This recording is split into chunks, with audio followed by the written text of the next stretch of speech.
হে নবী, আপনি আমাকে এমন একটা আমল শিখায় দেন যেটা করলে আমি জান্নাতে যাব। তো রাসূল সাল্লাল্লাহু আলাইহি ওয়াসাল্লাম দেখলেন লোকটা বেদুইন, শহরে লোক না, আবার খুব সহজ সরল, একেবারে সাদামাটা। তো রাসূল সাল্লাল্লাহু আলাইহি ওয়াসাল্লাম বললেন, চারটা কাজ করবা। তা'বুদাল্লাহা ওয়া লা তুশরিকু বিহি শাইআ, তুকিমাস সালাতাল মাকতুবা, তুআদ্দি যাকাতাল মাফরুদা ওয়া তাসুমা রমাদান। চারটা কাজ। এক, আল্লাহর ইবাদত করবা, শিরক করবা না। ফরজ সালাত পড়বা, ফরজ যাকাত দিবা, রমজানের ফরজ রোজা রাখবা। কয়টা কাজ? কয়টা বলছে? Very simple to memorise, right? আচ্ছা, এটা যখন সে বলল তখন সে বেদুইন বলতে আরম্ভ করলো যে আল্লাহ শপথ করে আমি বললাম, লা আযীদু আলা হাযা শাইআন ওয়া লা আনকুসু মিন। ঠিক আছে, আমি এই চারটাই করব, বাড়াবো না কমাবো না, এর চেয়ে বেশি কোনোদিন কিছু করব না, কমও করব না। মানে খালি আল্লাহরে মানবো, ফরজ নামাজ পড়বো, ফরজ যাকাতটা দিব, আর ফরজ রোজাটা রাখবো। আর কোনো আমল টামল আমার জীবনে আমি করব, বাড়াবো না কমাবো না। তো রাসূল সাল্লাল্লাহু আলাইহি ওয়াসাল্লাম বললেন যে কেউ যদি জান্নাতি লোক দেখে নিজের চোখ জোড়াতে চায়, খুশি হতে চায়, তারা যেন এই লোকের দিকে তাকায়, মানে এই লোকটা জান্নাতি। আল্লাহু আকবার। চলে গেল। দেখেন, তার কাছে কিন্তু আমলের বিশাল ফিরিস্তি নিয়ে রাসূল সাল্লাল্লাহু আলাইহি ওয়াসাল্লাম হাজির হয় নাই, কারণ তার ক্যাপাসিটি দেখতে হবে, তার সক্ষমতা, সে কদ্দুর নিতে পারবে। রাসূল সাল্লাল্লাহু আলাইহি ওয়াসাল্লাম অবজার্ভ করে দেখলেন যে বেদুইন মানুষ, তার বেশি কিছু বললে কাজে দিবে না, অল্প একটু বলছে, ওইটা মেনেই সে কি হয়ে গেছে?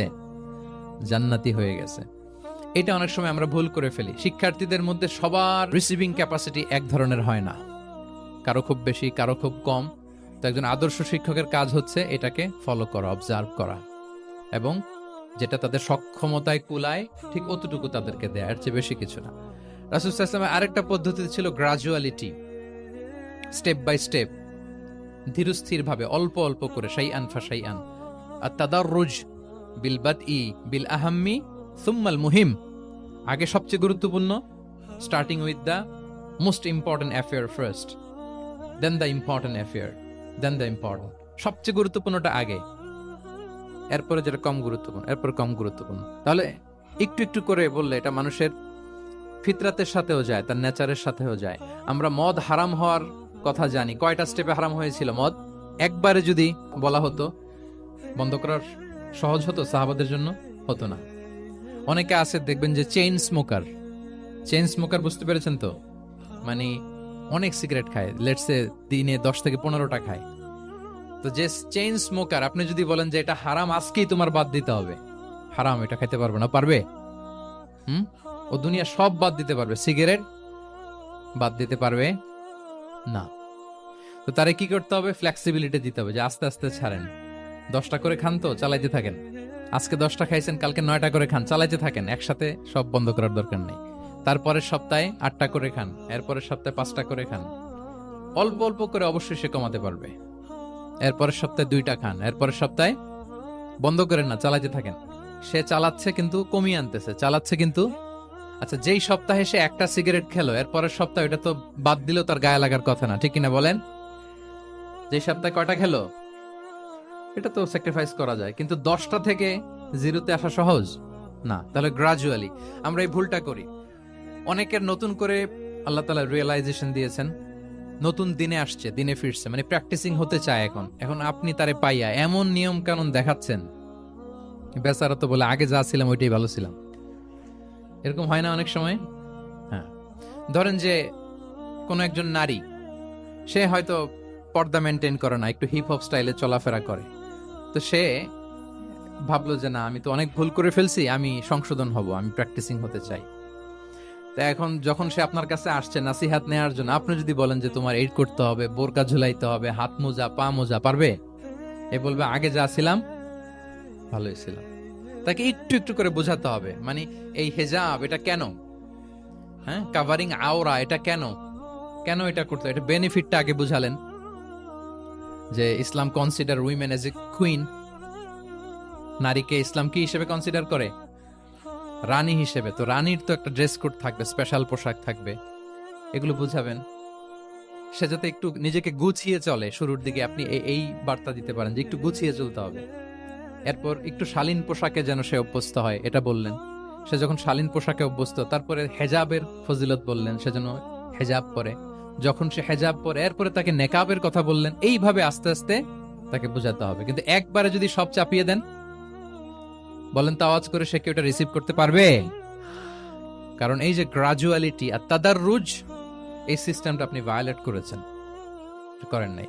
মুআয ইবনে জাবাল রাদিয়াল্লাহু তাআলা আনহুকে আল্লাহ রাসূল সাল্লাল্লাহু আলাইহি ওয়াসাল্লাম তিনি ইয়ামানের গভর্নর করে পাঠিয়েছেন। তো পাঠানোর আগে he was explaining a teaching guideline to his fellow সাহাবা। ওনাকে শিখাইতেছেন তুমি যে যাবা মুআল্লিম হিসেবে, গভর্নর হিসেবে কিভাবে দাওয়াতটা দিবে আগে শোনো। তিনি মুআয ইবনে জাবালকে বললেন, ইন্নাকা তা'তি কওমান মিন আহলিল কিতাব। হে মুআয, জেনে রাখো এমন একটা এলাকায় তোমাকে পাঠাচ্ছি, তারা কিন্তু আহলে কিতাব, মানে তারা হচ্ছে Jewish and Christian community, they are not Muslim, তারা কিন্তু ইহুদি খ্রিস্টান ওখানে। সো তুমি কিভাবে দাওয়াত দিবা? ফাদউহুম ইলা শাহাদাতি আন লা ইলাহা ইল্লাল্লাহ আন্না মুহাম্মাদুর রাসূলুল্লাহ। প্রথমে তাওহীদের দাওয়াত দিবা। আওয়াজ করে বলেন, প্রথমে দাওয়াত হবে কিসের? তাওহীদের। ফা ইনহুম আতাউ লিযালিক, বাক্যটা খেয়াল করেন, যখন তারা এটা মেনে নিবে, এটাতে অভ্যস্ত, তারপর তুমি দাওয়াত দিবা যে আল্লাহ প্রতিদিন 5 ওয়াক্ত সালাত ফরজ করেছেন। কয় ওয়াক্ত? 5 ওয়াক্ত সালাত। আচ্ছা, ফা ইনহুম আতাউ লিযালিক, যখন তারা 5 ওয়াক্তে সালাতে অভ্যস্ত হবে, তখন বলবা যে আল্লাহ তাআলা ধনীদের উপর যাকাত ফরজ করেছেন। ফা ইনহুম আতাউ লিযালিক, যখন ওইটা মানবে, এরপরে বলবা রমজানের রোজা ফরজ করেছেন। সুবহানাল্লাহ, সুবহানাল্লাহ, আল্লাহু আকবার। তাহলে ধাপে ধাপে দেখেন, এই যে টিচিং গাইডলাইন তিনি দিচ্ছেন ওনার ফেলো সাহাবাকে, ফেলো কম্প্যানিয়নকে, যে তুমি ইয়ামানে যে একবারে সব বিধান তুমি যা জানো, মনে করো না যে সবাই ওইটা মানবে। তারা জুইশ, তারা ক্রিশ্চিয়ান, একটু একটু করে তাদেরকে দাওয়াত দিতে হবে। তাহলে গ্রাজুয়ালিটি, পাঠদান পদ্ধতির একটা অন্যতম বিষয় হচ্ছে কি গ্রাজুয়ালিটি, মানে ধাপে ধাপে, ধীরে ধীরে, অল্প অল্প করে বোঝানো। আচ্ছা, রাসূল সাল্লাল্লাহু আলাইহি ওয়াসাল্লাম মাঝে মাঝে কোনো কথার গুরুত্ব বোঝানোর জন্য শপথ করতেন। Drawing attention by making oath, শপথ করে কথার গুরুত্ব বোঝাতেন। তিনি বলতেন, ওয়াল্লাহি ইন্নী লা আস্তাগফিরুল্লাহ ওয়া আতুবু ইলাইহি ফিল ইয়াউমি আকসারা মিন ৭০ মাররা। আল্লাহর শপথ, আমি নবী প্রতিদিন ৭০ বারেরও বেশি তওবা ইস্তেগফার করি। কয় বারেরও বেশি? ৭০ বার। এই কথাটার তাওবা ইস্তেগফারের গুরুত্ব বোঝাতে যে তিনি শুরুতে বলেছেন ওয়াল্লাহি, আল্লাহর শপথ। এরকম অনেক হাদিসে পাওয়া যায়, তিনি বলেছেন ওয়াল্লাযী নাফসু মুহাম্মাদিন বিয়াদিহি, ওই সত্তার শপথ যার হাতে মুহাম্মাদের আত্মা। আবার মাঝে মাঝে বলেছেন ওয়াল্লাযী নাফসি বিয়াদিহি, ওই সত্তার শপথ যার হাতে আমার আত্মা। এভাবে বলে তিনি কথা শুরু করেছেন। যখন তিনি এরকম শপথ করতেন, তখন কথার গুরুত্ব বোঝা যেত। কি বোঝা যেত? গুরুত্ব বোঝা যেত। তাহলে শপথ করে মাঝে মাঝে তিনি জিনিস বোঝাতেন। আচ্ছা, আমরা আমাদের বিভিন্ন প্রেজেন্টেশন বা লেকচার বোঝানোর জন্য অনেক মিনস ইউজ করি না? আল ওয়াসাইল তালিমিয়া, এটাও কিন্তু রাসূল সাল্লাল্লাহু আলাইহি ওয়াসাল্লাম করতেন। আমরা কি কি করি? আমি তো জানি না আপনাদের আইএসসি তে ক্লাসরুমগুলো কেমন, নিশ্চয়ই সেখানে হোয়াইট বোর্ডে তো আছেন। হোয়াইট বোর্ডে কি দিয়ে লেখা হয়? মার্কার। আচ্ছা, প্রেজেন্টেশন স্লাইড মাঝে মাঝে ইউজ করেন না? বা টিচার করে কিনা? তো সেটা কিভাবে করে? মাইক্রো প্রজেক্টর দিয়ে করে। এগুলো হচ্ছে আল ওয়াসাইল তালিমিয়া। তো রাসূল সাল্লাল্লাহু আলাইহি ওয়াসাল্লামের সময় তো এই স্লাইডও ছিল না, ডিজিটাল বোর্ডও ছিল না, হোয়াইট বোর্ডও ছিল না, হ্যাঁ, মার্কার ছিল না, ওইরকম কিছু ছিল না। তো উনি কি ইউজ করতেন? উনিও চমৎকার চমৎকার কিছু মাধ্যম ইউজ করতেন, আপনারা শুনলে অবাক হবেন। আপনাদের মনোযোগ আছে তো সবার, না? আচ্ছা, আমরা দেখি যে উনি কি কি ইউজ করতেন। উনি অনেক ধরনের ভিজুয়াল ডেমনস্ট্রেশন করতেন। ভিজুয়াল ডেমনস্ট্রেশন মানে যেটা আপনি চোখ দিয়ে দেখে শিখে ফেলবেন, বুঝে যাবেন। Visual demonstration. Physical gesture use করে এটা করতেন। ফিজিক্যাল জেস্টার, অঙ্গভঙ্গি, বাংলা কি বলে? অঙ্গভঙ্গি। রাসূল সাল্লাল্লাহু আলাইহি ওয়াসাল্লাম, এটাতে তো আর কিছু আধুনিক বিজ্ঞান, আইটি তো লাগতেছে না। কি বলেন? আমার হাত পা দিয়ে আমি একটা কিছু বোঝাচ্ছি। তো রাসূল সাল্লাল্লাহু আলাইহি ওয়াসাল্লাম কিন্তু এটা করতেন। একবার তিনি ইয়াতিমের রক্ষণাবেক্ষণ যারা করে তাদের মর্যাদা কত, ফজিলত কত, এটা বোঝাতে যে একবার তিনি বলতেছেন, আনা ওয়া কাফিলুল ইয়াতিমি ফিল জান্নাতি কাহাতাইন, আমি এবং এতিমের রক্ষণাবেক্ষণকারী জান্নাতে ঠিক এইভাবে থাকবো।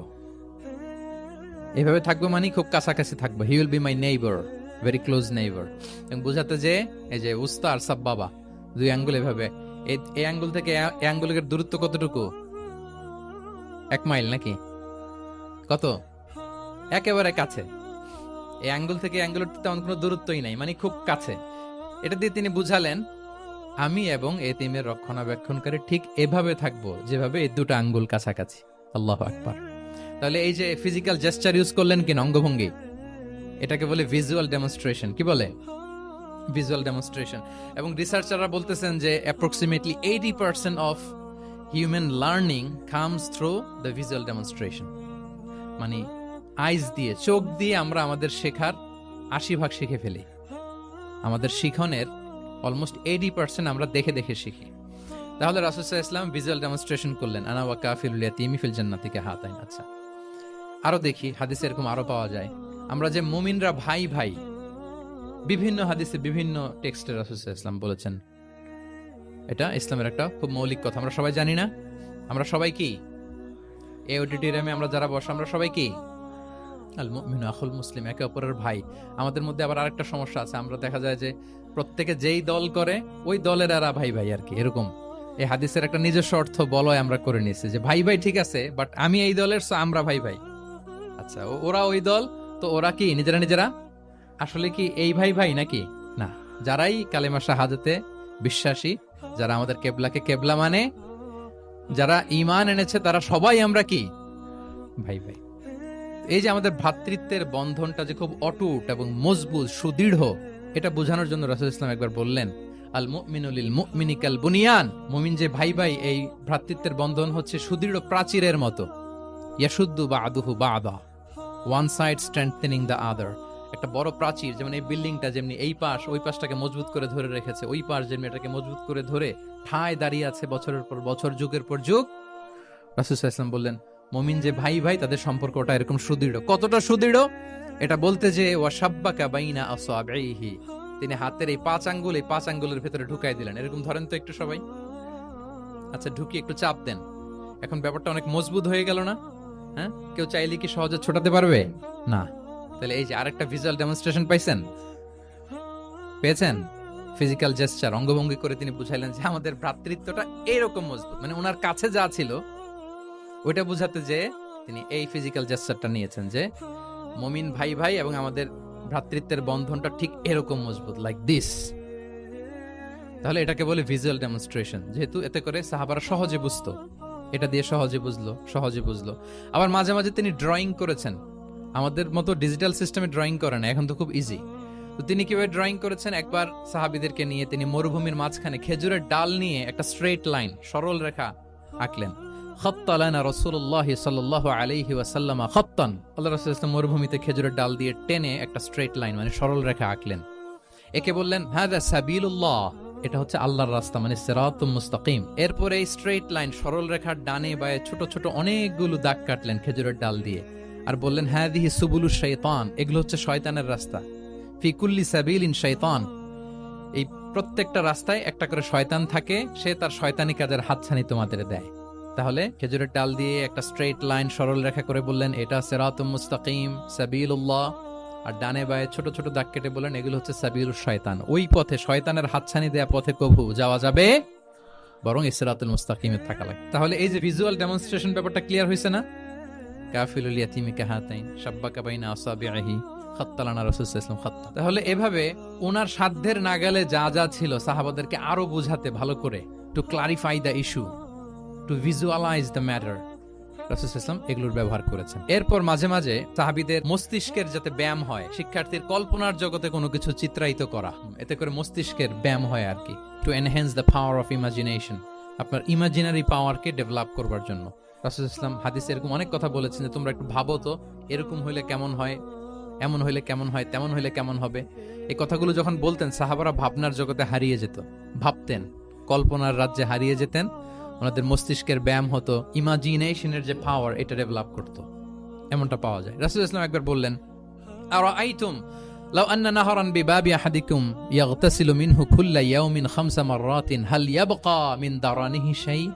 আচ্ছা বলো তো, তোমরা একটু ভাবো তো, কল্পনার রাজ্যে হারিয়ে যাও, ভেবে দেখো তো, ধরো যে তোমার বাড়ির সামনে একটা ঝর্ণাধারা আছে বা একটা চমৎকার লেক আছে যেখানে স্বচ্ছ স্ফটিক পানি, তুমি যদি প্রতিদিন ওই ঝর্ণায় যে বা ওই লেকে নেমে 5 বার গোসল করো, তোমার গায়ে কোনো ময়লা থাকবে? আর সাহাবারা কল্পনা করে বলে না, মনে মনে ভাবতেছে যে গোসল করতেছে, 5 বার গোসল করার পরে আর আমার গায়ে দুর্গন্ধ, ঘামের গন্ধ থাকবে কি করে? না, কোনো ময়লা থাকবে না। সাহাবারা বলল লা ইয়া রাসূলুল্লাহ লা ইয়াবকা মিন দারানিহি শাই। রাসূল ইসলাম তখন বলেন ফাকাযালিকা মাসালুস সালাওয়াতিল খামস, এটা হচ্ছে 5 ওয়াক্ত সালাতের দৃষ্টান্তের মতো, ইয়ামহুল্লাহু বিহিন্নাল খাতায়া, কারো ঘরের সামনে যদি একটা স্বচ্ছ লেক থাকে, পানির ফোয়ারা, সে যদি 5 বার গোসল করে তার গায়ে যেমনি কোনো দুর্গন্ধ, ময়লা, আবর্জনা কিছু থাকে না, কেউ যখন 5 ওয়াক্ত সালাত আদায় করে তখন এই সালাতও তার সব গুনাহগুলোকে ধুয়ে মুছে এরকম পাক পবিত্র সাফ করে দেয়। সুবহানাল্লাহ। বুঝে গেলেন যে সালাওয়াতুল খামস কিভাবে আমাদের পাপ মুছে ক্লিনজিং করে, এটা সাহাবারা ইজিলি বুঝে গেলেন। তাহলে ভেবে দেখো তো, চিন্তা করো তো, এটা বলে basically the power of imagination কে রাসূল সাল্লাল্লাহু আলাইহি ওয়াসাল্লাম এনহ্যান্স করার চেষ্টা করলেন। এভাবেও সাহাবাদেরকে তিনি মাঝে মাঝে বুঝাতেন। রাসূল সাল্লাল্লাহু আলাইহি ওয়াসাল্লাম মাঝে মাঝে দেখা যায় যে সহজ করে বুঝাতে যে রূপক অর্থবোধক শব্দের প্রয়োগ করতেন, মাজাজ বা ইস্তেআরা। তো মাজাজ বা ইস্তেআরা মানে হচ্ছে মেটাফোর। কোন জিনিসকে আরো সহজ করে বোধগম্যময় করতে রাসূল সাল্লাল্লাহু আলাইহি ওয়াসাল্লাম এই মেটাফোরকে ইউজ করতেন। যেমন রাসূল সাল্লাল্লাহু আলাইহি ওয়াসাল্লাম নারীদের প্রতি সদয় হওয়ার জন্য পুরুষদেরকে তিনি বলেছেন রিফকান বিল কাওয়ারির, অর্থাৎ কাঁচগুলোর সাথে ভালো আচরণ করো, মানে কাঁচগুলোকে দেখে রেখো। কাঁচের পাত্র দিয়ে তিনি নারীদেরকে, স্ত্রীদেরকে বুঝিয়েছেন রিফকান বিল কাওয়ারির। আচ্ছা বলেন তো, কাঁচের গ্লাস, প্লেট, তৈজসপত্র এক বাড়ি থেকে যদি আরেক বাড়িতে, লেটসে আপনি বাসা শিফট করবেন, আপনার কাছে অনেক কাঁচের তৈরি গ্লাস, প্লেট, তৈজসপত্র আছে।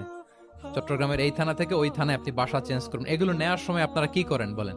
র্যাপিং করে, এক্সট্রা প্রিকশন নিয়ে খুব সাবধানে এটাকে ধরতে হয়, রাখতে হয়, সেট করতে হয়, নামাতে হয়, ঠিক কিনা বলেন? এটা বুঝাতে যে নারীদের সাথে কোমল আচরণ করো, সদয় আচরণ করো, এটা বুঝাতে যে রাসূল সাল্লাল্লাহু আলাইহি ওয়াসাল্লাম বলেছেন রিফকান বিল কাওয়ারির। একবার স্ত্রীরা, আমাদের আম্মা জানেরা রাসূল সাল্লাল্লাহু আলাইহি ওয়াসাল্লামের সাথে সফরে যাচ্ছেন, খুব সম্ভবত হজের সফরে।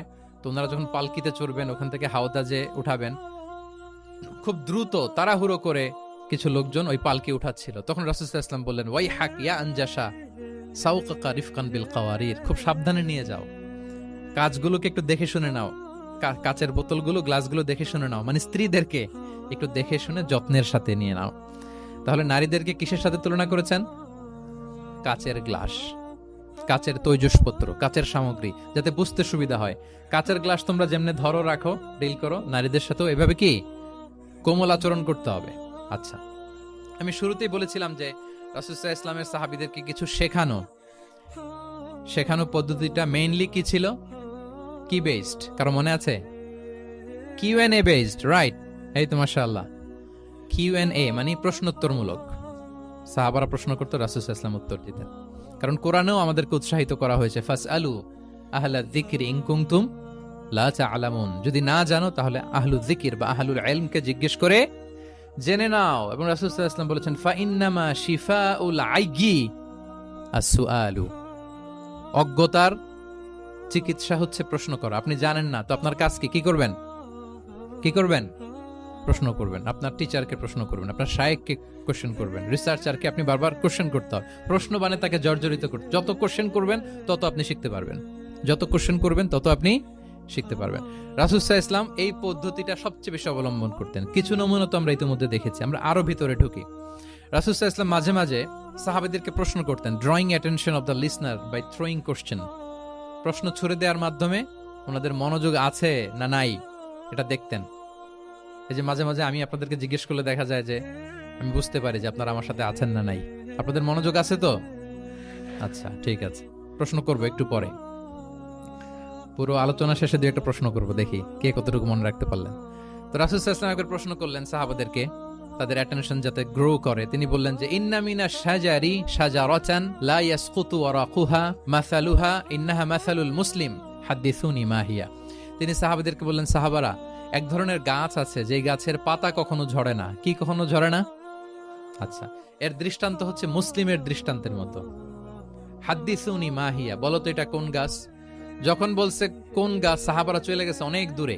সহজ হলে তার জিজ্ঞেস করবে না, নিশ্চয় আনকমন কোন গাছ। এবার ভাবতেছে, দেখি তো খাইবারে গেছিলাম, খাইবারের আশেপাশে কি গাছ আছে। ওই যে তাবুকে ঘুরে আসলাম, তাবুকের পথিমধ্যে ক্যাকটাস, গুলমলতা, আরবের কি কি গাছ। ঘুরতে ঘুরতে সবাই দেখেছে না ওগুলোর তো পাতা ঝরে। খুঁজতে খুঁজতে সারা দুনিয়া খুঁজে ফেলতেছে সাহাবারা, কিন্তু ওনাদের নিজেদের জাতীয় গাছ যেটা, ঘরের পিছনে যে গাছের সারি সারি, যে গাছের ফল খেয়ে ওনারা জীবন ধারণ করেন, যেটা ওনাদের সমাজ, রীতি, ঐতিহ্য, ট্র্যাডিশনের সাথে জড়িত, ওই গাছের নামে ভুলে গেছে, ওইটা মনে করতে পারতেছে। সবাই দূরে চলে গেছে। হাদিসে এসেছে ফাওয়াকা আন্নাসু ফি শাজারিল বাওয়াদি, দূর দূরান্তের গাছ নিয়ে ভাবতেছে, ভেবে ভেবে হয়রান, কেউ বলতে পারে না। তখন বাধ্য হয়ে রাসূল সাল্লাল্লাহু আলাইহি ওয়াসাল্লামকে বলল, ইয়া রাসূলুল্লাহ, আপনি একটু আমাদেরকে বলে দেন যে ইয়া রাসূলুল্লাহ হাদিসনা মা হিয়া, এটা কোন গাছ? তখন রাসূল সাল্লাল্লাহু আলাইহি ওয়াসাল্লাম বললেন, ইন্নাহা নাখলা, খেজুর গাছ। খেজুর গাছের পাতা পড়ে? না, ডাল টেনেও ছিঁড়া যায় না, খুব কষ্ট। তো এটার দৃষ্টান্ত মুসলিমের দৃষ্টান্তের ন্যায়। তাহলে কোনো সাহাবারা পারলেন না। পরবর্তীতে হাদিসের যিনি বর্ণনাকারী আব্দুল্লাহ ইবনে ওমর তখন ছোট ছিলেন, বাড়িতে যাওয়ার পথে ওমর রাদিয়াল্লাহু তাআলা আনহুকে বলতেছেন যে, বাবা, আব্বা, এটা যে খেজুর গাছ আমার কিন্তু মাথায় আসছিল। তোমার ফারুক বলেন, বলো কি, তোমার মাথায় আসছিল, তুমি বললে না কেন? উনি বলে নাই কারণ সিনিয়র সাহাবারা পারতেছে না, বাপ চাচারা কেউ পারে না, আমি ছোট মানুষ বইলে আবার কোন বিপদে পড়ি, বিনয়ী মানুষ, উনি আর বলেন নাই, লাজুকতাও কাজ করতেছিল। তোমারে ফারুক বললেন, যদি আজকে তুমি এটার উত্তর নবীর সামনে দিতে পারতা, আমার বুকটা এত বড় হয়ে যেত নবীর সামনে। লাল কপাল বিশিষ্ট উট পেলে আরবরা যত খুশি হয়, আজকে আমি তার চেয়ে বেশি খুশি হয়ে যেতাম। তাহলে ওমরে ফারুক রাদিয়াল্লাহু তাআলা আনহু আর ছেলে আব্দুল্লাহ ইবনে ওমর, উনি এটার উত্তর ধরতে পারছেন, কিন্তু উনি বলেন নাই। তাহলে দেখেন রাসূলুল্লাহ সাল্লাল্লাহু আলাইহি ওয়াসাল্লাম এরকম কোশ্চেন করতেন, কোশ্চেন করে তারপরে উত্তরটা বলতেন, এতে আর মানুষ ভুলে না। বাংলা একটা কথা আছে যে, শিখেছ কোথায়, ঠেকেছি যেথায়। জিজ্ঞেস করছে, পারি না, মনে আসে না, হঠাৎ করে যখন উত্তরটা বলে, এইটা যেরকম মনে থাকে আজীবন, অন্য কিছু থাকবে না। একটু যদি ঠেকে ঠেকে পারতেছি না, বুঝতেছি না, এরপর যখন বুঝায় দেওয়া হয়, ভালো করে শিখে নেই, এইটা আজীবন মনে থাকে ব্রেইনে। এই পদ্ধতিটা রাসূলুল্লাহ সাল্লাল্লাহু আলাইহি ওয়াসাল্লাম অবলম্বন করতেন। প্রশ্ন করে অপারক করে দিতেন, কেউ পারে না, এরপর রাসূলুল্লাহ সাল্লাল্লাহু আলাইহি ওয়াসাল্লাম বুঝিয়ে বলতেন, সবার একেবারে ব্রেইনের মধ্যে, মস্তিষ্কে এটা গেঁথে যেত। তাহলে প্রশ্ন ছুটতেন। আচ্ছা, এরকম অনেক হাদিস আপনারা পাবেন রাসূলুল্লাহ সাল্লাল্লাহু আলাইহি ওয়াসাল্লাম প্রশ্ন করে তারপরে উত্তর দিয়েছেন। আতাদরুনা মাল গীবা, তোমরা কি জানো গীবত কি? সাহাবারা বলে, আল্লাহ আল্লাহ রাসূল ভালো জানেন। যিকরাকা আখাকা বিমা ইয়াকরা, বলে দিলেন। আতাদরুনা মানিল মুফলিস, তোমরা কি জানো মুফলিস কে? এইভাবে প্রশ্ন করতে করতে সাহাবাদেরকে শিখাতেন। আচ্ছা, আল্লাহ রাসূল সাল্লাল্লাহু আলাইহি ওয়াসাল্লামের আরেকটা অভ্যাস ছিল প্রশ্নের পিঠে প্রশ্ন ছুড়ে দেওয়া। মানে কোন সাহাবী যদি প্রশ্ন করত, রাসূল সাল্লাল্লাহু আলাইহি ওয়াসাল্লাম তো উত্তর দিয়ে জানিয়ে দিতেন। মাঝে মাঝে জানিয়ে না দিয়ে প্রশ্নের পিঠে আবার উনি কি করতেন? প্রশ্ন ছুড়ে দিতেন। এটাও পাওয়া যায়। আচ্ছা, এক সাহাবী এসে বলল, ইয়া রাসূলুল্লাহ মাতা সাআ, হে নবী, কিয়ামত কখন হবে? রাসূল সাল্লাল্লাহু আলাইহি ওয়াসাল্লাম কখন হবে উত্তর না দিয়ে প্রশ্ন করলেন, ওয়া মাযা আ'দাততা লাহা, কিয়ামতের তোমার কি প্রিপারেশন, আগে ওইটা বলো। কিয়ামত কবে হবে জানার জন্য এত ব্যতিব্যস্ত, আগে বলো হোয়াটস ইউর প্রিপারেশন ফর কিয়ামা, তোমার কি প্রস্তুতি? তাইলে আরেকটা প্রশ্ন। প্রশ্নের বিপরীতে উনি উত্তর না দিয়ে উনি আবার কি করলেন? সবাই বলুন তো, উনি আবার কি করলেন? উনি নিজে আবার প্রশ্ন করলেন। তুমি জিজ্ঞেস করলে কিয়ামত কবে, তুমি বলো কিয়ামতের প্রিপারেশন কি নিছো বলো। তো সে বলে যে, লা শাই ইয়া রাসূলুল্লাহ, আমার কোনো প্রিপারেশন নাই, ইল্লা আন্নী উহিব্বুল্লাহ ওয়া রাসূলা, শুধু একটা জিনিসই আছে যে আমি আল্লাহ এবং আল্লাহর রাসূলকে ভালোবাসি। রাসূল সাল্লাল্লাহু আলাইহি ওয়াসাল্লাম বললেন, আনতা মা আমান আহবাবতা, তুমি যাদেরকে ভালোবাসো তাদের সাথেই জান্নাতে থাকবে।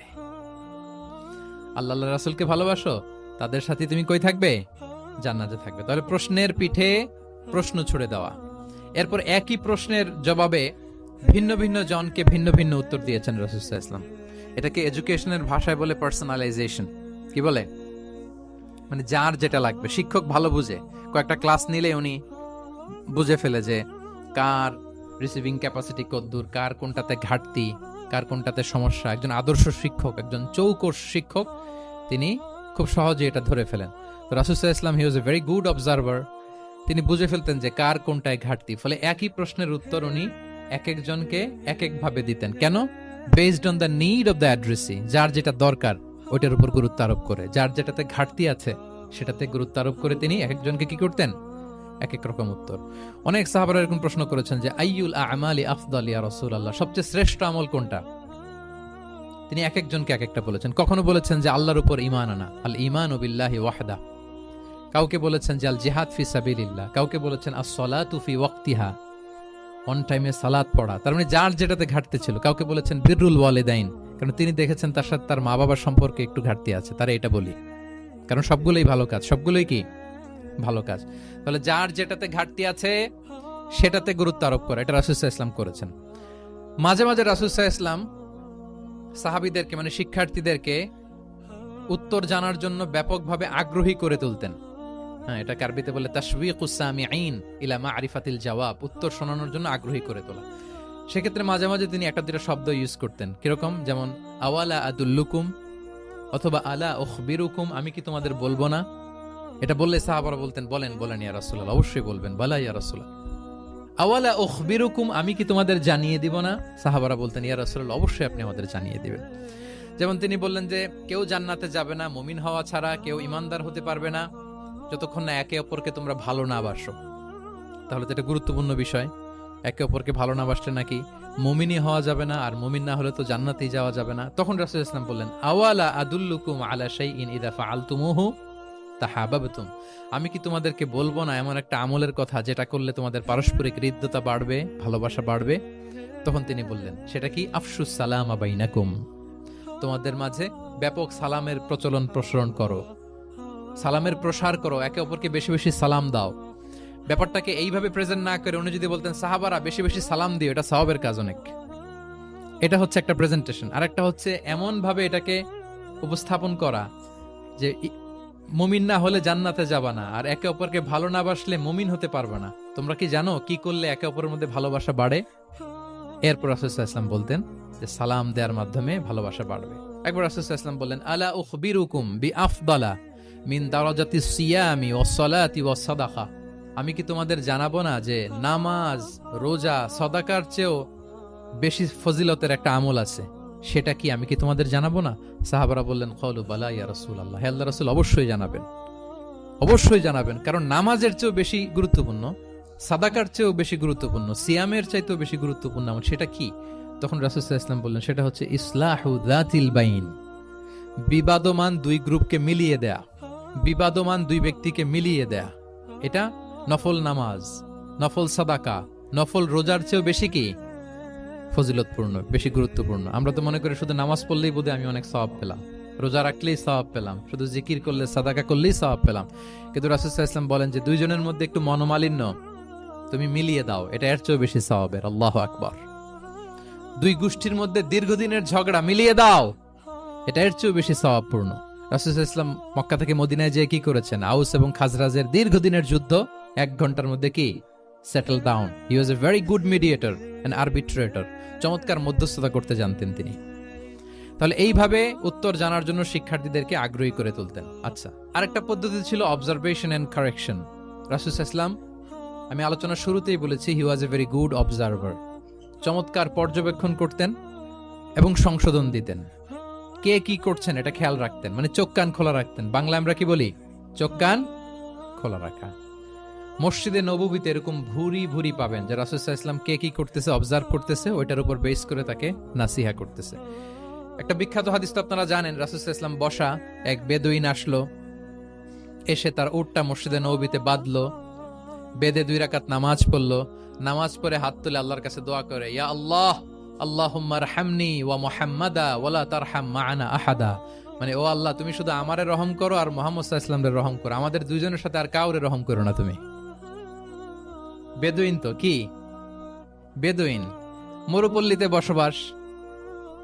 আদাবুদ দোয়া, দ্য এটিকেটস অফ দোয়া, দোয়ার যে একটা আদব আছে, অন্যের জন্য দোয়া করলে যেটা নিজের লাভ, এগুলো তো জানে না। আল্লাহ তুমি আমারে মাফ করো, মুহাম্মদ সাল্লাল্লাহু আলাইহি ওয়াসাল্লামের মাফ করো, আমাদের ছাড়া আর কাউরে মাফ করো না, কাউরে রহম করো না।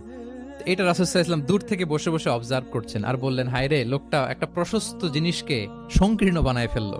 গোটা বিশ্বের সবাইকে যদি আল্লাহ ক্ষমা করে, রহম করে, আল্লাহর রহমের দরিয়ায় কোনো ঘাটতি হবে বলেন তো? হবে? একটা প্রশস্ত বিষয়কে সে সংকীর্ণ করে ফেললো।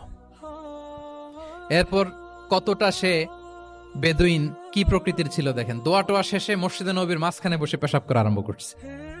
বিখ্যাত হাদিস জানেন, সবাই মারতে গেল, রাসূল ইসলাম থামালেন, বললেন পানি ঢেলে দাও, আর তাকে ডেকে বললেন, দেখো তুমি যে এখানে এই কাজটা করলা, প্রস্রাব করলা, এটা আমাদের এই মদিনার কমিউনিটির ইবাদতগাহ। এখানে এই কমিউনিটির লোকেরা নামাজ পড়ে, আল্লাহর জিকির করে, আল্লাহর কিতাব তেলাওয়াত করে, এটা কি ঠিক হলো তোমার? সে তো লজ্জায় অনুতপ্ত হয়ে কাচুমাচু। তাহলে এই যে অবজারভেশন করতেন এবং কারেকশন করতেন। আবার একদিন মসজিদে নববীতে বসা এক সাহাবী এসে নামাজ পড়লেন। নামাজ রাসূল ইসলাম দূর থেকে দেখতেছেন লোকটা কি করে। নামাজ পড়লো 2 রাকাত, পরে এসে নবীকে সালাম দিল। রাসূল ইসলাম সালামের উত্তর দিয়ে বললেন, ইরজি' ফাসাল্লি ফাইন্নাকা লাম তুসাল্লি, যাও আবার পড়ো, কারণ তুমি নামাজ পড়ো নাই, মানে নামাজটা ঠিক মতো হয় নাই। ইউ ডিডন্ট অফার ইউর সালাহ in a correct way, proper manner. ওই সাহাবী যে আবার 2 রাকাত পরে আসলেন, রাসূল ইসলাম একই কথা বললেন, ইরজি' সাল্লি ফাইন্নাকা লাম তুসাল্লি, হয়নি নামাজ, আবার পড়ো। আবার পরে আসলেন, আবারও একই কথা। এখন 3 বার পড়ার পরও যখন হয় না, বেচারা ভাবলেন আবার যে পড়লে তো একই হবে, আমি তো এটাই জানি। তিনি বললেন, মা উহসিনু গায়রাহ, ইয়া রাসূল, এর চেয়ে ভালো আমি আর পারি না, ফাআল্লিমনি ইয়া রাসূলুল্লাহ, হে নবী আমাকে একটু শিখিয়ে দেন কিভাবে পড়ব। রাসূল সাল্লাল্লাহু আলাইহি ওয়াসাল্লাম বললেন, যখন নামাজে দাঁড়াবে আল্লাহু আকবার বলে দাঁড়াবে, এরপর কোরআন থেকে যা সহজ লাগে পড়বে, তাড়াহুড়ো করবে না। কি করবে না? সবাই বলেন, কি করবে না? নামাজে কোনো তাড়াহুড়ো নাই, নো রাশিং ইন সালাহ, নো হ্যাস্টিনেস ইন সালাহ। নামাজে আমরা খুব তাড়াহুড়ো করি, এটা নামাজের যে প্রাণ, সালাতের প্রাণকে, রূহকে নষ্ট করে দেয়।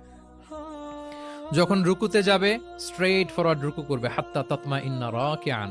রাসূল সাল্লাল্লাহু আলাইহি ওয়াসাল্লামের রুকুর পিঠটা ছিল একেবারে স্ট্রেইট, এই টেবিলটা যেরকম স্ট্রেইট এরকম স্ট্রেইট। লাউ সাব্বা আলাইহিল মা লাস্তাকার।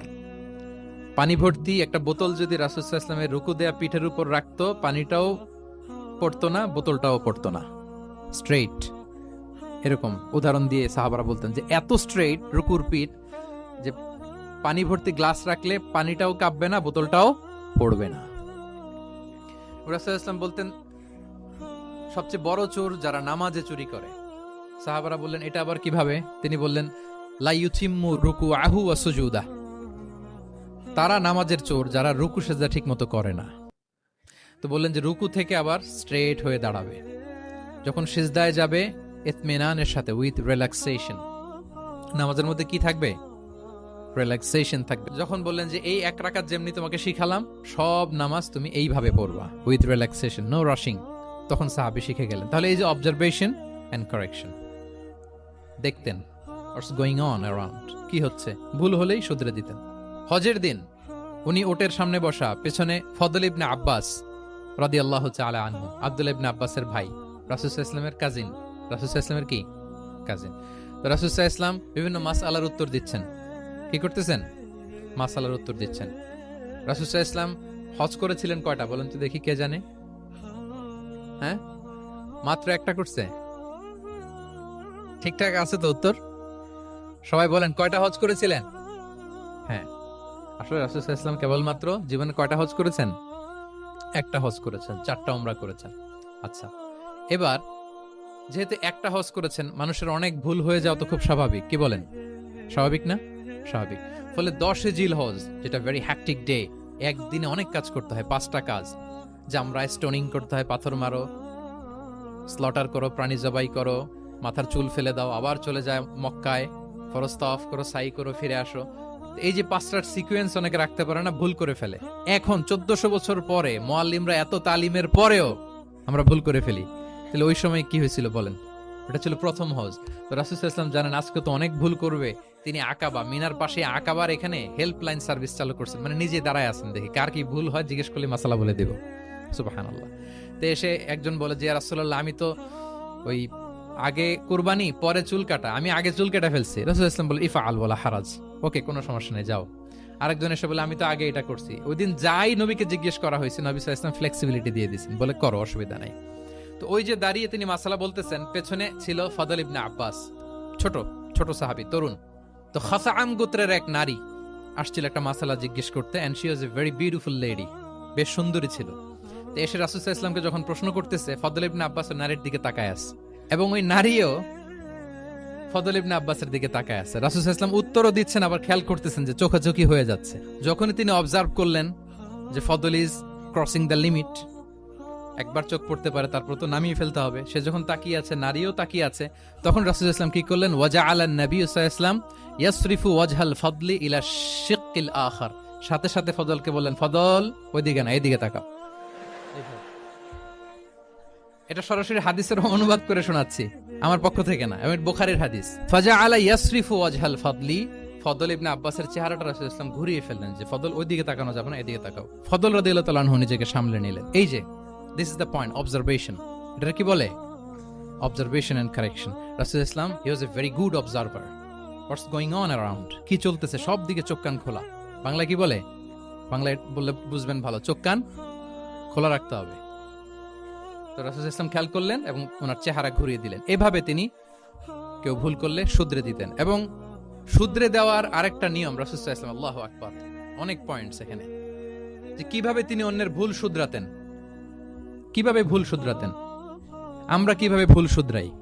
বাংলাদেশের যে টেন্ডেন্সি, কেউ ভুল করলে আর মাইক্রোফোন যদি পাই যে মাহফিলে, এইবার তো পাইছি ওই বেটারে, ও কাফের, ওর দাদা কাফের, ওর 14 গোষ্ঠী কাফের, ও মারা যাওয়ার পরে যেখানে কবর দিবে ওই কবরের উপর যে ঘাস উঠবে, ওই ঘাস যে গরু খাবে, ওই গরুর দুধ যে খাবে ও কাফের। আমি জাস্ট সিনারিওটা আপনাদের সাথে শেয়ার করি যে নিয়ম হচ্ছে কি। লেটস সে আমার একজন কো স্পিকার কোনো কিছু একটা ভুল করে ফেলছে, তার জানা নাও থাকতে পারে, আবার আমারও একটা জিনিস জানা নাও থাকতে পারে। কেউ ভুল করলে শুধরানোর নিয়ম হচ্ছে সে যে ভুলটা করলো এটা যে ভুল এটা জানানো, যে অনেকে এরকম এরকম বলে আসলে এটা ঠিক না, বরং ঠিক হচ্ছে এটা এবং এর পক্ষে দলিল হচ্ছে এটা, জাস্ট এটা বলে দাও। এটা যদি বলে দেয় তাহলে কি হবে, যখন ওই যে ভুল করছে সে যখন শুনবে, তার নাম তো আর বলা হয় নাই, সে তো বুঝে যাবে এটা তো আমি ভুলটা করছি, ফলে আমি শুধরে গেলাম, ওই লোক শুধরে যাবে, আর বাকি যারা লিসেনার শ্রোতা তারা সবাই সতর্ক হয়ে যাবে। তাহলে যেটা উদ্দেশ্য ছিল কাউকে শুধরানো ওটা হয়ে গেছে না? কারণ নাম নেওয়া প্রয়োজন হয়েছে? বলেন তো, রাসূল সাল্লাল্লাহু আলাইহি ওয়াসাল্লাম যখন কাউকে কারেক্ট করতেন তখন কখনো কারো নাম ধরে শুধরাতেন না, কারেক্ট করতেন না। আল্লাহু আকবার। নাম ধরে শুধরাতেন না, পাছে না সে লজ্জা পেয়ে যায়, পাছে না সে বিব্রত হয় মানুষের সামনে। সুবহানাল্লাহ। অন্যের রাইটস, অন্যের ব্যক্তিত্বের ব্যাপারে কতটা মর্যাদাশীল ছিলেন। কারণ কারো নাম ধরে তো আমার শুধরানোর দরকার নাই, এটা যে ভুল সোসাইটিকে এটা জানালেই হবে। তাহলে যে ভুল করছে সে শুধরে গেল, বাকিরা সতর্ক হয়ে গেল, ঠিক না? আচ্ছা, 3 সাহাবী মিলে একবার ভাবলো রাসূল সাল্লাল্লাহু আলাইহি ওয়াসাল্লাম বাড়িতে কি কি আমল করে, আমরা একটু আম্মাজানদের জিজ্ঞেস করি, তাহলে আমরাও আমাদের আমল টামল একটু বাড়াবো। যে জিজ্ঞেস করলো যে আম্মাজানারা একটু বলেন তো উনি বাসায় কি কি ইবাদত করে, কতটুকু কোরআন পড়ে, তাহাজ্জুদ কেমনে পড়ে। আম্মাজানরা বর্ণনা দিলেন। বর্ণনা শোনার পরে কান্নাহুম তাকাল্লুহা, ওনাদের কাছে একটু কম মনে হইলো, মানে অনেক এক্সপেকটেশন নিয়ে আসছিল। তারা ভাবছিল মানে রাতে ঘুমাই না, সারা রাত তাহাজ্জুদ আর কান্নাকাটি করে রাসূল সাল্লাল্লাহু আলাইহি ওয়াসাল্লাম কাটায় দেয়, তাদের এরকম একটা ধারণা ছিল। কিন্তু এসে শুনে যে না, আসার পরে নাকি ঘুমোতে যায়, অনেকক্ষণ ঘুমিয়ে সেই মাঝরাতে নাকি ওঠে। যা যা বর্ণনা শুনলো কান্নাহুম তাকাল্লুহা, এদের কাছে একটু কম মনে হলো। তো একজন বলতেছে আরে কম না, আইনা নাহনু মিন রাসূলিল্লাহ, কোথায় আল্লাহ রাসূল আর কোথায় আমরা। গফিরা লাহু মা তাকাদ্দামা মিন যামবিহি ওয়া মা তাআখার, ওনার তো আগের পরের সব গুনাহ মাফ, আদতে তো গুনাহই নাই, নবীরা তো মাসুম। তো ওনার সাথে কি আমাদের তুলনা, আমাদের এত কম করলে হবে না, তো কি করতে হবে? একজন বলে যে আজকে থেকে আমি আর ঘুমাবোই না, সারা রাত তাহাজ্জুদ পড়বো। আচ্ছা, আরেকজন বলে আমি আর না খেয়ে মানে রোজা ছাড়া থাকবো না, আমি সাওমে ভিসাল করব, সারা বছর রোজা রাখবো, যা করে আল্লাহ, রোজা থামাবো না, আমি রেগুলার রোজা রেখেই যাব। আচ্ছা, আরেকজন বলে আমি আর আমার স্ত্রীদের কাছেই যাব না, আমি সন্ন্যাসী জীবন নিয়ে নিলাম, আমি সন্ন্যাসী থাকবো, স্ত্রীদের সাথে মেলামেশাতে এই আমি যাব না, আমি এটা থেকে বিরত থাকবো। এই কথা যখন রাসূল সাল্লাল্লাহু আলাইহি ওয়াসাল্লামের কানে গেল, রাসূল সাল্লাল্লাহু আলাইহি ওয়াসাল্লাম রেগে গেলেন। রেগে গিয়ে সাহাবীদেরকে জড়ো করলেন, জড়ো করে তিনি বলতে আরম্ভ করলেন, আনতুমুল্লাযীনা কুলতুম কাযা ওয়া কাযা, আচ্ছা তোমাদের মধ্যে কে কে নাকি এরকম এরকম বলছে। সুবহানাল্লাহ। তিনি বলতে পারতেন এই আব্দুল্লাহ স্ট্যান্ড আপ, দাঁড়াও, আব্দুর রহিম দাঁড়াও, এই আব্দুস সাত্তার তুমি নাকি বলছো যে সারা রাত, এটা একটা কথা বললা তুমি নাকি বলছো যে সারা বছর রোজা, এটা তুমি কি কথা বলতো, ভুল কাজ করছো, এটাও জানো না তুমি নাকি বলছো স্ত্রীদের সাথে মিশবা না। এরকম যদি Abdullah, Abdur Rahman, just for example, এইভাবে দাঁড় করিয়ে যদি নাম ধরে ধরে বলতেন, ওনারা সাহাবীদের সামনে লজ্জিত হতেন না? না, আনতুমুল্লাযীনা কুলতুম কাযা ওয়া কাযা, এটাই রাসূল সাল্লাল্লাহু আলাইহি ওয়াসাল্লামের কাউকে কারেক্ট করার, তাসহিহ করার অভ্যাস ছিল। মা বালু আকওয়ামিন ইয়াকুলুনা কাযা ওয়া কাযা, মাঝে মাঝে বলতেন মা বালু আকওয়ামিন ইয়াফআলুনা কাযা ওয়া কাযা, তোমাদের মধ্যে কেউ কেউ নাকি এমনটা বলে, তোমাদের মধ্যে কেউ কেউ নাকি এমনটা করে।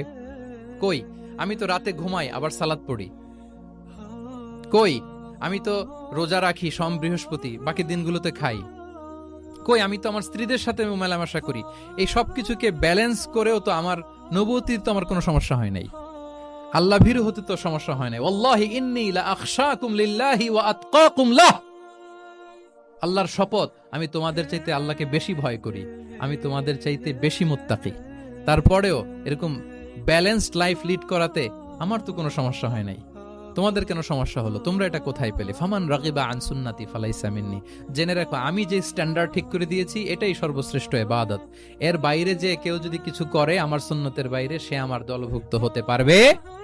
সুবহান। এরকম যখন ধমক দিয়ে শাসিয়ে দিলেন, যেই 3 জন সাহাবী এই কথা বলছিল ওনারা তো শুধরে গেলেন, ওনারা তো টের পাচ্ছেন যে এগুলো আমাদের কি বলতেছে, ওনারা টের পাচ্ছেন না, শুধরে গেলেন, আর বাকিরা সতর্ক হয়ে গেলেন। আল্লাহু আকবার। সো এটা হচ্ছে কারেক্ট করার নিয়ম। এখন আমরা কি করি, কেউ একটা ভুল করলে তখন তাকে ধরি, তার 14 পুরুষ নিয়ে কথা বলি, তার ব্যাপারে যদি আমার কোনো তিক্ত অভিজ্ঞতা থাকে, ঝাল মেটানোর একটা সুযোগ পেলাম, আমি ঝাল মেটাই, তাকে ছোট করি, হেয় করি। হেন কোনো কথা নাই যে আমি বলি না। একটাও কি রাসূল সাল্লাল্লাহু আলাইহি ওয়াসাল্লামের সুন্নাহর মধ্যে পড়ে? বলেন তো, না। তাহলে মন গড়া পদ্ধতিতে আমরা কাউকে সংশোধন করতে চাচ্ছি না। আর এইভাবে করলে সংশোধন হবেও না। সে মানবিক কারণেই তার ইগোইস্টিক প্রবলেম চলে আসবে যে সে আমাকে ছোট করলো, আমার নাম ধরে সে এত মানুষের সামনে অপমান করলো। সে হয়তো শুধরানোর যে রাস্তাটা ছিল ওইটাও বন্ধ হয়ে গেল। ঠিক কিনা বলেন? তাহলে রাসূল সাল্লাল্লাহু আলাইহি ওয়াসাল্লাম এইভাবে শুধরাতেন। আর তামিম ফি তাসওয়িবিল আখতা, কারো ভুল শুধরাতে গেলে ইন জেনারেলি শুধরাতেন। যাদের শুধরানোর তারা শুধরে যেত, বাকিরা সতর্ক হয়ে যেত। আচ্ছা, আরেকটা পদ্ধতি ছিল ক্লিয়ার মিসকনসেপশন। কারো মিসকনসেপশন থাকলে রাসূল সাল্লাল্লাহু আলাইহি ওয়াসাল্লাম এটা ক্লিয়ার করে দিতেন। এক সাহাবী মনে করতেন ভালো জামা পরলে বুঝি অহংকার হয়। তিনি খুব সুন্দর ছিলেন দেখতে, খুব ভালো পোশাক পরিচ্ছদ পরতে পছন্দ করতেন। তিনি একবার বললেন, ইয়া রাসূলুল্লাহ, ভালো পোশাক পরলে কি অহংকার হয়? রাসূল সাল্লাল্লাহু আলাইহি ওয়াসাল্লাম বললেন, না। ইয়া রাসূলুল্লাহ, আমি ভালো জুতা পরতে পছন্দ করি, এটা কি অহংকার হয়? না, এটা অহংকার হয় না। আমি মানুষকে খুব খাওয়াতে পছন্দ করি এবং আমি চাই আমার চেয়ে যেন কেউ এটা এই কাজে আগাতে না পারে, আমিই খাওয়াবো, এটা কি অহংকার? রাসূল ইসলাম বললেন, না, এটা অহংকার না। অহংকার হচ্ছে আল কিবরু বাতারুল হাক্কি ওয়া গামতুন নাস। অহংকার হচ্ছে সত্যকে প্রত্যাখ্যান করা আর মানুষকে তুচ্ছ-তাচ্ছিল্য করা। সুবহানাল্লাহ। তাহলে এই যে মিসকনসেপশন, সে ভাবছে ভালো পোশাক পরলে এটা অহংকার হয়ে যায়, ভালো জামা পরলে অহংকার হয়ে যায়, এগুলো তো অহংকার হয় না। বরং অহংকার হয় সত্যকে প্রত্যাখ্যান করলে আর মানুষকে তুচ্ছ-তাচ্ছিল্য করলে। তাহলে এই জাতীয় মিসকনসেপশন ইন দ্য সোসাইটি, এটাকে তিনি ক্লিয়ার করে দিতেন। আচ্ছা, রাসূল সাল্লাল্লাহু আলাইহি ওয়াসাল্লাম প্র্যাকটিক্যালি শিখানোর চেষ্টা করতেন। কি করতেন? প্র্যাকটিক্যালি, যেটাকে প্রায়োগিক শিক্ষা, ব্যবহারিক শিক্ষা। অজু করে দেখাতেন, এইভাবে অজু করতে হয়। সালাত পড়ে দেখাতেন, সল্লু কামা রাআইতুমুনি উসাল্লি। সালাত তো হচ্ছে আল আমাল আল মুতাওয়ারাস, এই উম্মার অবিচ্ছিন্ন কর্মধারা। সালাত জিবরিল আলাইহিস সালামকে শিখিয়েছেন আল্লাহ, রাসূল সাল্লাল্লাহু আলাইহি ওয়াসাল্লামকে শিখিয়েছেন জিবরিল আলাইহিস সালাম, রাসূল সাল্লাল্লাহু আলাইহি ওয়াসাল্লাম শিখিয়েছেন সাহাবীদেরকে। এইভাবে অবিচ্ছিন্ন কর্মধারা, আরবিতে বলে আল আমাল আল মুতাওয়ারাস। এবং রাসূল সাল্লাল্লাহু আলাইহি ওয়াসাল্লাম বলতেন, সল্লু কামা রাআইতুমুনি উসাল্লি, আমাকে যেমনি সালাত পড়তে দেখো এইভাবে পড়ো। হজের ক্ষেত্রে বলেছেন, খুদু আন্নি মানাসিকাকুম, হজের বিধানকে দেখে নাও। একবারই তো হজ করেছেন, হাতে কলমে প্র্যাকটিক্যাল গাইডলাইন দিয়ে শিখিয়েছেন। এবং সাহাবারা ভুল করে কিনা মাঝে মাঝে শুনতেন, যেটাকে আরবিতে বলে কিরাআতু তিলমিযা আলা শাইখ। আব্দুল্লাহ ইবনে মাসউদ রাদিয়াল্লাহু তাআলা আনহুকে রাসূল সাল্লাল্লাহু আলাইহি ওয়াসাল্লাম একবার বললেন, আব্দুল্লাহ একটু তেলাওয়াত করো তো। তিনি বললেন, আকরাউ আলাইকা ওয়া আলাইকা উনজিল, হে নবী, আমি আপনার সামনে দাঁড়ায় তেলাওয়াত করব, আপনার উপর কোরআন নাজিল হয়। রাসূল সাল্লাল্লাহু আলাইহি ওয়াসাল্লাম বললেন যে, ইন্নী উহিব্বু আন আসমাআহু মিন গায়রি, হে আব্দুল্লাহ ইবনে মাসউদ, আমি কোরআন তেলাওয়াত তোমাদেরকে শোনাতে যেমনি পছন্দ করি, তোমরা কেউ পড়বা আর আমি শুনবো, এটাও খুব পছন্দ করি। কারণ উনি প্ল্যান করে রাখছেন আব্দুল্লাহ ইবনে মাসউদ কি হবেন, তিনি কিছুদিন পরে উম্মার শিক্ষক হবেন। ওইখানে আবার ভুলটুল করে ফেলেন কিনা উনি জাজ করতেছেন। তখন আব্দুল্লাহ ইবনে মাসউদ রাদিয়াল্লাহু তাআলা আনহু সূরা নিসা তেলাওয়াত করে শোনালেন। তাহলে রাসূল ইসলামের একটা পন্থা ছিল, তিনি শুনতেন আবার শোনাতেন। কি করতেন? শুনতেন। প্রতি রমাদানে যতটুকু কোরআন নাজিল হয়েছে তিনি জিবরিল আলাইহিস সালামকে শোনাতেন, আবার জিবরিল আলাইহিস সালাম পুরো কোরআন রাসূল সাল্লাল্লাহু আলাইহি ওয়াসাল্লামকে শোনাতেন। এটা ছিল একটা টেকনিক। আচ্ছা, রাইটিং মেথড, আমরা যেমনি লেখি, অ্যাসাইনমেন্ট, প্রেজেন্টেশন, লেখার মাধ্যমে জ্ঞান বিতরণ, জ্ঞান অর্জন, এটা কম ছিল। আমি আগেই বলেছি, মেইনলি ছিল oral based and QnA based. কিন্তু লেখা যোখা যে ছিলই না তা না, লেখা জানতো। হাতে গোনা অল্প কিছু সাহাবী মক্কায় লিখতে জানতেন, পড়তে জানতেন। মদিনাতেও ইহুদিরা জানতো, কিন্তু অন্যান্যরা, আরবরা, তাদের মধ্যে লেখার যে কালচার, এটা ওইভাবে গড়ে ওঠেনি। জানতেন অল্প সংখ্যক লোক। যেমন ওহী লেখক সাহাবী ছিলেন ইবনে কাসিরের বর্ণনা মতে 23 জন। কয়জন? ওনারা খেজুর গাছের ছালে, পাথরে, চামড়ায়, প্রাণীর চ্যাপ্টা হাড়ের মধ্যে কোরআন লিখে রাখতেন। এবং রাসূল সাল্লাল্লাহু আলাইহি ওয়াসাল্লাম কোরআন ছাড়া অন্য কিছু ওনার কাছ থেকে যেন লিখে রাখা না হয়, এই মর্মে আদেশ জারি করেছেন, লা তাকতুবু আন্নী গায়রাল কোরআন ওয়া মান কাতাবা আন্নী গায়রাল কোরআনি ফালইয়ামহু, কোরআন ছাড়া কিছু লিখো না। তাহলে কোনটা আমার কথা আর কোনটা আল্লাহর কথা মিক্স আপ হয়ে যাবে। কিন্তু কোরআন যখন অধিকাংশ রেকর্ডেড হয়ে গেল, তখন তিনি হাদিস সংরক্ষণের জন্য, লেখার জন্য পারমিশন দিয়ে দিলেন। যেমন মক্কা বিজয়ের ভাষণের পরে ইয়ামান থেকে আসা এক লোক আবু শাহ বলতেছে, ইয়া রাসূলুল্লাহ, আপনার ভাষণটা আমার একটু লিখে দিলে ভালো হয়। কি দিলে? লিখে দিলে। রাসূল ইসলাম সাহাবাদেরকে বললেন, উক্তুবু লি আবি শাহ, ঠিক আছে, এই ইয়ামানি ভিজিটর, তাকে আমার ভাষণটা তোমরা লিখে দাও। তাহলে এই লেখার পদ্ধতিটা খুব কম ছিল। রাসূল সাল্লাল্লাহু আলাইহি ওয়াসাল্লাম নিজে লিখতেন না, কাতিবে ওয়াহিদের দিয়ে লেখাতেন, কোরআন লেখাতেন। সপ্তম হিজরিতে যখন সুপার পাওয়ারদেরকে চিঠি লিখিয়েছিলেন, কাতেবে ওয়াহিদদেরকে দিয়ে চিঠি লিখিয়েছেন, এটা রাসূল সাল্লাল্লাহু আলাইহি ওয়াসাল্লাম করতেন। আচ্ছা, সফট স্কিল ডেভেলপমেন্টের ব্যাপারে রাসূল সাল্লাল্লাহু আলাইহি ওয়াসাল্লাম উদ্বুদ্ধ করেছেন। লার্নিং ফরেন ল্যাঙ্গুয়েজ, যেটা কমিউনিকেশন স্কিল, ভাষা জানা, এটা খুব জরুরি। আরবি, ইংরেজি, বাংলা, তিনটা ভাষা জানেন কে কে দেখি ছাত্রদের মধ্যে? প্যারালাল, লাইক নেটিভ আর নেয়ার নেটিভ, 5-7 জন আছে না? ল্যাঙ্গুয়েজ আরো ভালো জানতে হবে। আরবিতে একেবারে ফ্লুয়েন্ট হইতে হবে, ইংরেজিতে ফ্লুয়েন্ট হইতে হবে। এই দুইটা ল্যাঙ্গুয়েজ যদি আপনার হাতে থাকে, you can win the world for sure, I am telling you. গোটা বিশ্ব আপনি জয় করে ফেলতে পারবেন। তাহলে আইআইইউসি তো এটার একটা সেন্টার, খুব চমৎকার সুযোগ এখানে আছে আরবিতে মাস্টার হওয়া, ইংরেজিতে মাস্টার হওয়া। তাহলে সফট স্কিল ডেভেলপমেন্টের ব্যাপারে রাসূল সাল্লাল্লাহু আলাইহি ওয়াসাল্লাম উৎসাহিত করেছেন। কিভাবে? ইহুদিরা যখন চিঠি লিখতো, কোন ভাষা লিখতো জানেন? হিব্রু ভাষায়, হিব্রু ল্যাঙ্গুয়েজে। এখন এইটা বোঝার জন্য রাসূল সাল্লাল্লাহু আলাইহি ওয়াসাল্লাম এক ইহুদিকে হায়ার করতে হইতো, যে তুমি একটু পরে বলো তো ওরা কি লিখলো। আচ্ছা, এটা লিখছে। এর বিপরীতে রাসূল যখন আবার চিঠি লিখবেন, তখন এক ইহুদিকে ডাকতে হইতো যে আমি বলতেছি আরবিতে, তুমি এটা হিব্রুতে ট্রান্সলেট করে পাঠাও।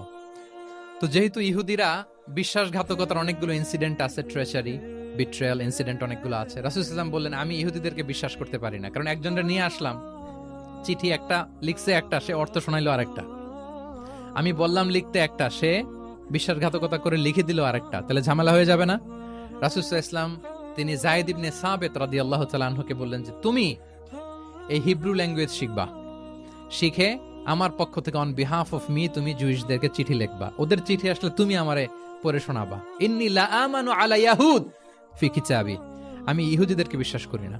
রাসূল সাল্লাল্লাহু আলাইহি ওয়াসাল্লাম যখন ওনাকে অ্যাসাইন করলেন এবং দোয়া করলেন, রাসূল সাল্লাল্লাহু আলাইহি ওয়াসাল্লামের দোয়ার বরকতে উনি বলেন যে 15 দিন যেতে না যেতে I became master in Hebrew within 15 days. 15 দিন যেতে না যেতে আমি হিব্রু ভাষায় পণ্ডিত হয়ে গেলাম। এরপর থেকে যত চিঠি ইহুদিদের কাছে লেখা প্রয়োজন হতো, আমি যায়েদ ইবনে সাবিত লিখে দিতাম, এবং হিব্রুতে চিঠি আসলে আমি অনুবাদ করে দিতাম। তাহলে দেখেন রাসূল সাল্লাল্লাহু আলাইহি ওয়াসাল্লাম কিন্তু এই কমিউনিকেশন স্কিল ডেভেলপমেন্ট করার জন্য, যেটাকে সফট স্কিল আমরা বলি, ইন্সপায়ার করেছেন না? তাহলে ল্যাঙ্গুয়েজ শিখবেন আপনারা, কি বলেন? শুধু আরবি ইংরেজি না, পারলে জাপানিজও শিখেন, চাইনিজও শিখেন, অনেক কাজে লাগবে। At least Arabic and English, ইনশাআল্লাহ বলেন। সবাই বলেন নাই? মাশাআল্লাহ, তাবারাকাল্লাহ। রিজনিং, মারিফাতুল ইল্লা, শুধু একটা লিগ্যাল অপিনিয়ন জানিয়ে রাসূল সাল্লাল্লাহু আলাইহি ওয়াসাল্লাম ক্ষান্ত হতেন না। কেন এটা হালাল, কেন হারাম, রিজনিং শিখিয়েছেন তিনি। এটা দীর্ঘ আলোচনা, ফিকহের আলোচনা, ওইদিকে যাব না, জাস্ট বলে রাখলাম পয়েন্টগুলো। ইমোশনাল ইন্টেলিজেন্স তিনি ইউজ করেছেন শিক্ষাদানের ক্ষেত্রে, অর্থাৎ আবেগ অনুভূতিকে নাড়িয়ে দিয়ে ছাত্রকে ইমোশনাল বানিয়ে তারপরে মেসেজ দেয়া। সুবহানাল্লাহি বিহামদিহি। এক যুবক এসে বললেন, ইয়া রাসূলুল্লাহ ইযান লি বিজিনা, হে নবী আপনি আমাকে জিনার অনুমতি দিন, জিনার অনুমতি দিন। ফাআকবালাল কওমু আলাইহি ফাজাজারুহু মাহমাহ, সাহাবারা ধমকাতে লাগলাই, বেয়াদব, লজ্জা শরমের মাথা খেয়ে কি বলো এগুলো তুমি নবীর সামনে, জিনার অনুমতি দাও। ওয়ালা তাকরাবুজ জিনা, আল্লাহ বলেন জিনার কাছেও যেও না, ব্যভিচারের কাছেও যেও না। তুমি নবীর সামনে এসে এই পাপের অনুমতি চাও? রাসূল সাল্লাল্লাহু আলাইহি ওয়াসাল্লাম কিছু বললেন না। একটু পরে যুবককে ডেকে বললেন, আতুহিব্বুহু লিবনাতিক, আচ্ছা তুমি যে জিনার অনুমতি চাইলে, তোমার কন্যার সাথে কেউ এরকম আচরণ করুক, এটাকে তুমি পছন্দ করবে?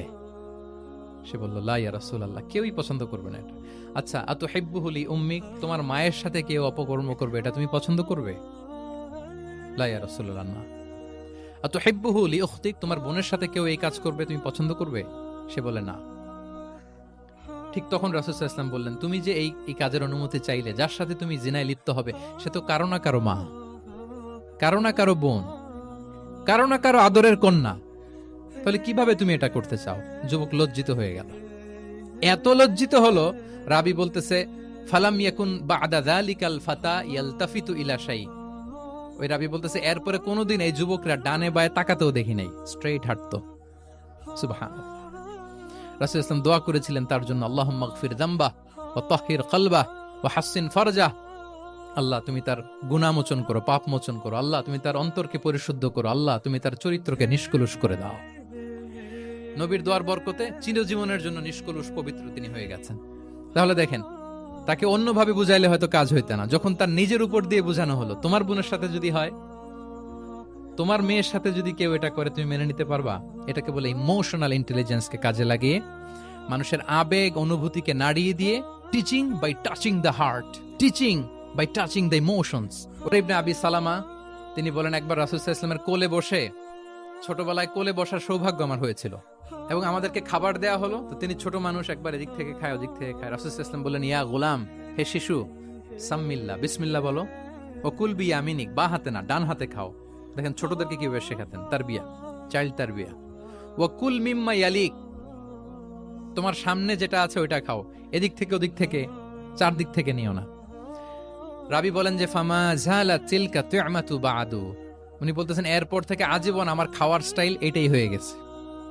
নবীর ওই কথা আমার কানে ঘন্টার মতো বাজে। খাওয়া শুরু করলেই আগে আমি বিসমিল্লাহ বলি, ডান হাত দিয়ে নেই, আর আমার সামনে যেটা আছে ওইটা থেকে খাওয়া শুরু করি। দেখেন চাইল্ড তারিফে কিভাবে করতেন। তাহলে এটিকেটস অফ হ্যাভিং ফুড কিভাবে খাবে রাসূল সাল্লাল্লাহু আলাইহি ওয়াসাল্লাম শিখালেন। আপনারা জানেন যে হাশিমি খানদান, মানে বনু হাশিমদের জন্য যাকাতের সম্পদ খাওয়া, রাসূল সাল্লাল্লাহু আলাইহি ওয়াসাল্লামের বংশের জন্য যাকাতের সম্পদ খাওয়া হারাম। তো একবার যাকাতের সাদাকার খেজুর ছিল স্তূপ করা, রাসূল সাল্লাল্লাহু আলাইহি ওয়াসাল্লামের নাতি হাসান রাদিয়াল্লাহু তাআলা আনহু, ছোট্ট মানুষ, এসেই ওই খেজুর নিয়ে খেতে আরম্ভ করলেন। দূর থেকে রাসূল সাল্লাল্লাহু আলাইহি ওয়াসাল্লাম দেখে বললেন, কিখ কিখ ইরমি বিহা। কিখ কিখ মানে আমরা বাংলা যেটাকে ওয়াকথু, ওয়াকথু মানে থু মেরে ফেলে দাও। এটা বলে তিনি হাসান রাদিয়াল্লাহু তাআলা আনহুর মুখ থেকে খেজুরটা বের করলেন আর বললেন, আলা তা'লাম আন্না লা না'কুলু সাদাকা, মানে নানা ভাই, আদরের নানা ভাই, তুমি কি জানো না আমরা সাদাকার সম্পদ খেতে পারি না, তাড়াতাড়ি ফেলে দাও। মুখ থেকে টেনে যে খেজুরটা নিয়েছিলেন হাসান রাদিয়াল্লাহু তাআলা আনহু, সেটাকে রাসূল সাল্লাল্লাহু আলাইহি ওয়াসাল্লাম বের করে দিলেন। তাহলে এখানে কনসেপ্ট অফ হালাল এন্ড হারাম ছোটবেলা থেকেই নানা ভাইকে উনি ক্লিয়ার করে দিচ্ছেন। আব্দুল্লাহ ইবনে আব্বাস রাদিয়াল্লাহু তাআলা আনহু রাসূল সাল্লাল্লাহু আলাইহি ওয়াসাল্লামের কি ছিলেন সম্পর্কে বলেন, কি ছিল? সবাই বলেন আওয়াজ করে। কাজিন, চাচাতো ভাই। আরেকটা সম্পর্ক ছিল রাসূল সাল্লাল্লাহু আলাইহি ওয়াসাল্লাম ওনার, আর কি হইতো? খালু মাইমুনা বিনতুল হারিস রাদিয়াল্লাহু তাআলা আনহা, তিনি ছিলেন আব্দুল্লাহ ইবনে আব্বাসের খালা। আর যেহেতু রাসূল সাল্লাল্লাহু আলাইহি ওয়াসাল্লাম বিয়ে করেছিলেন, ফলে রাসূল সাল্লাল্লাহু আলাইহি ওয়াসাল্লাম ওনার সম্পর্কের আরেক সম্পর্কে কি হয়? খালু। তো উনি খুব ছোট ছিলেন, এত ছোট যে রাসূল সাল্লাল্লাহু আলাইহি ওয়াসাল্লাম যখন ইন্তেকাল করেন তখন ওনার বয়স ছিল 13। আব্দুল্লাহ ইবনে আব্বাসের বয়স তখন কত? 13। তো ফলে ছোট মানুষ প্রায় খালার বাসায় রাতে থাকতো এবং রাসূল সাল্লাল্লাহু আলাইহি ওয়াসাল্লামের আশেপাশে ঘুমাতো। একবার রাসূল সাল্লাল্লাহু আলাইহি ওয়াসাল্লাম ওয়াশরুম করতে গেলেন দূরে, এবং রাসূল সাল্লাল্লাহু আলাইহি ওয়াসাল্লামের অভ্যেস ছিল ওয়াশরুম সেরে এসেই অজু করতেন। তো উনি এসে দেখে ওনার অজুর পাত্রে কে যেন পানি রেখে দিয়েছে। জিজ্ঞেস করলেন কে রেখেছে, বলা হলো যে আব্দুল্লাহ ইবনে আব্বাস রেখেছে। রাসূল সাল্লাল্লাহু আলাইহি ওয়াসাল্লাম এত খুশি হলেন যে এখন যে আমার এটা দরকার, ছোট্ট আব্দুল্লাহ এটা বুঝে ফেললো। উনি ওনাকে জড়িয়ে ধরে একটা দোয়া করলেন, আল্লাহুম্মা আল্লিমহুল কিতাব, আল্লাহুম্মা ফাক্কিহু ফিদ্দীন ওয়া আল্লিমহুত তা'বিল। আল্লাহ, আপনি আব্বাসকে কিতাবের জ্ঞান শিক্ষা দেন। এবং এই দোয়ার বরকতে উনি রাইসুল মুফাসসিরিন হয়েছেন। এই পৃথিবীতে যত মুফাসসির আসবে সব মুফাসসিরদের সম্রাট হচ্ছে আব্দুল্লাহ ইবনে আব্বাস রাদিয়াল্লাহু তাআলা। আচ্ছা, উনি কি শিখাতেন, কিভাবে শিখাতেন? তাহাজ্জুদের সময় রাসূল সাল্লাল্লাহু আলাইহি ওয়াসাল্লাম নামাজে দাঁড়ালেন, আব্দুল্লাহ ইবনে আব্বাস এসে রাসূল সাল্লাল্লাহু আলাইহি ওয়াসাল্লামের বাম দিকে দাঁড়ালেন। ছোট মানুষ ভাবছে আমিও যাই নামাজ পড়ি। আচ্ছা বলেন তো, যদি দুইজন হয় নামাজে, একজন ইমাম আর একজন মুসল্লি, মুসল্লি ইমামের কোন দিকে দাঁড়াবে? কিন্তু আব্দুল্লাহ ইবনে আব্বাস দাঁড়াইছে কোন দিকে? বাম দিকে, কারণ উনি ব্যাপারটা জানেন না। তখন রাসূল সাল্লাল্লাহু আলাইহি ওয়াসাল্লাম কি করলেন? হাত দিয়ে টেনে পিছন দিয়ে এনে ডান দিকে নিয়ে আসলেন। তাহলে রুলিংস অফ সালাতের সুন্নাহ কি, কিভাবে দাঁড়াতে হবে, এটা তিনি শিখালেন ছোট্ট আব্বাসকে, আব্দুল্লাহ ইবনে আব্বাসকে। এরকম অসংখ্য হাদিস আপনি সিরাতের পরতে পরতে, হাদিসের পরতে পরতে পাবেন, যে বাচ্চাদেরকে, শুধু যে যুবকদেরকে, তরুণদেরকে রাসূল সাল্লাল্লাহু আলাইহি ওয়াসাল্লাম শিখিয়েছেন এমনটা না, বরং শিশুদেরকেও শিখিয়েছেন। এইভাবে রাসূল সাল্লাল্লাহু আলাইহি ওয়াসাল্লাম এমন এক শিক্ষা পদ্ধতি আমাদের জন্য উপহার দিয়েছেন, যেটার মধ্য দিয়ে তিনি শ্রেষ্ঠতম প্রজন্ম, the best generation ever on earth, যেটা আমি শুরুতে বলেছি, এবং তার ধারাবাহিকতা এর পরের প্রজন্মকেও শ্রেষ্ঠ প্রজন্ম বলা হয়েছে। এর পরের প্রজন্ম, তিনটা জেনারেশন এই শিক্ষার, এই ওহির জ্ঞানের শিক্ষার ছোঁয়ায় তারা শ্রেষ্ঠ প্রজন্ম হয়েছে রাসূল সাল্লাল্লাহু আলাইহি ওয়াসাল্লামের এই শিক্ষা পদ্ধতির মধ্য দিয়ে।